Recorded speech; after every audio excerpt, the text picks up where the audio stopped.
Hola amigas y amigos de Poesía y Distopía. Hoy no vengo con una novedad literaria, pero sí con un desvelo literario. En tanto se trata de una obra rescatada, en cierto modo, del olvido, la edición El Talón de Hierro de Jack London en la colección de letras populares de la editorial Cátedra, publicada en junio de 2020, en edición a cargo de Jesús Isaías Gómez López, traductor, profesor de la Universidad de Almería y especialista en poesía en lengua inglesa del siglo XX y en distopías literarias, con una larga lista de autores como Ray Bradbury, Aldous Huxley, George Orwell, etc. Como nos recuerda el profesor y especialista Gómez López, El Talón de Hierro está llamada a ser la primera novela distópica de carácter político de la literatura en lengua inglesa y posiblemente una de las primeras distopías literarias contemporáneas de la literatura universal, publicada en 1908 en Nueva York.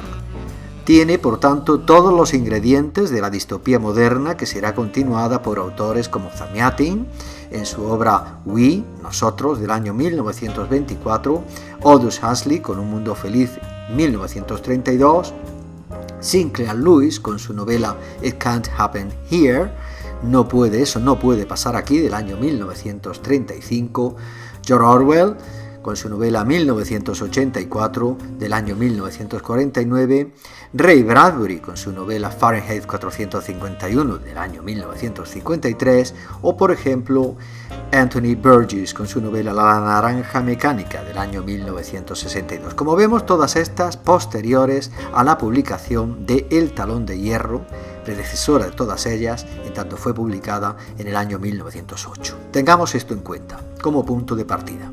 En la presente edición de junio del año 2020, en plena pandemia del coronavirus, el profesor Jesús Isaías Gómez López nos ofrece un completo prólogo, ímprobo, magnífico y extenso prólogo sobre la novela y una nueva traducción muy bienvenida que sigue fielmente la primera edición de la misma, publicada por The Macmillan Company en Nueva York en el año 1908.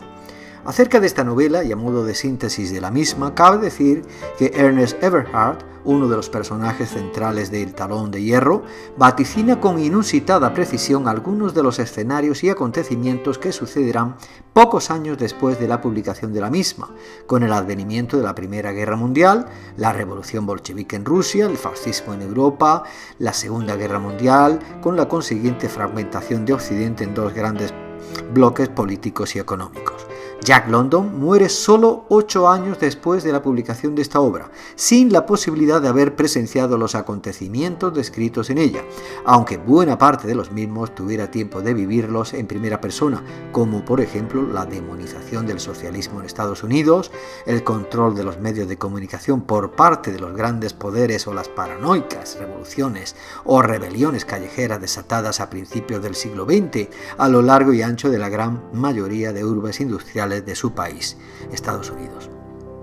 La novela también nos ofrece todo un modelo hermenéutico de la narración a dos voces, por cierto, magistralmente advertido y tratado en esta nueva traducción de Cátedra del año 2020, donde quedan perfectamente delimitadas las funciones de cada narrador. London experimenta, utilizando un recurso literario novedoso, el enfoque narrativo a dos voces, que en la novela amplía la perspectiva de la historia al ser contada por un personaje, Avis Everhart, la esposa del protagonista Ernest Everhart, y por un metanarrador que va intercalando sus respectivas interpretaciones de los hechos acaecidos durante las dos imaginarias y futuras rebeliones de los Estados Unidos entre 1912 y 1932. Si bien Meredith, el nombre que tiene el metanarrador, extiende el tiempo hasta su utópico paraíso en la ciudad utópica también de Ardis del año 492 de la denominada Hermandad del Hombre, que sería correspondiente al año 2632 de nuestra era.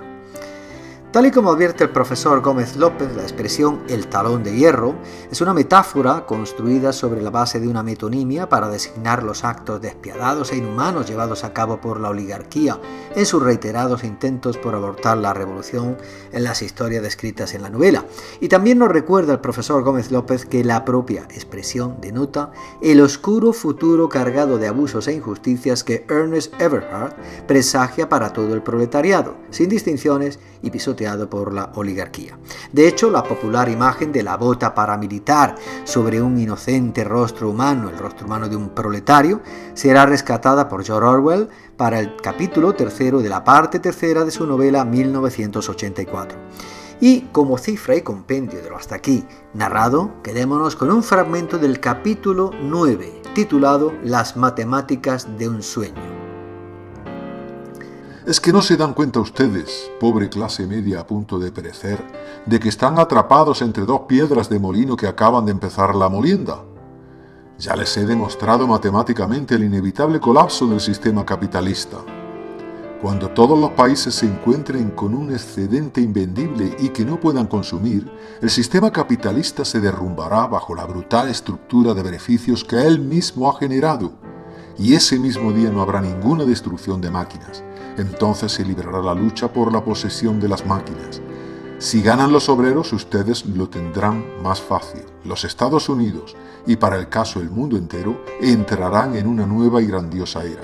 En vez de ser aplastada por las máquinas, la vida humana será más justa, más feliz y más noble gracias a estas.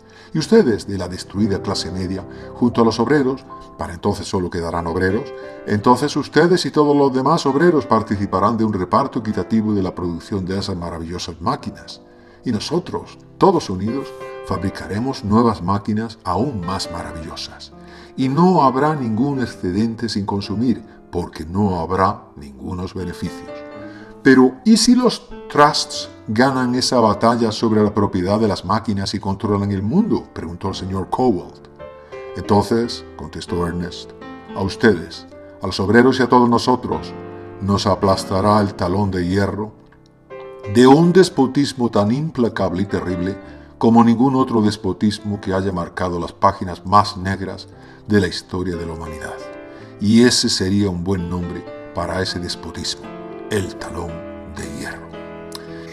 Y bien, eso es todo por hoy. Amigas y amigos de Poesía y Distopía, os invito a la lectura del Talón de Hierro, la primera gran distopía política en lengua inglesa del siglo XX, determinante en el desarrollo de la novela de ideas de corte distópico del pasado siglo, injustamente olvidada y cuya lectura es hoy necesaria y muy aconsejable.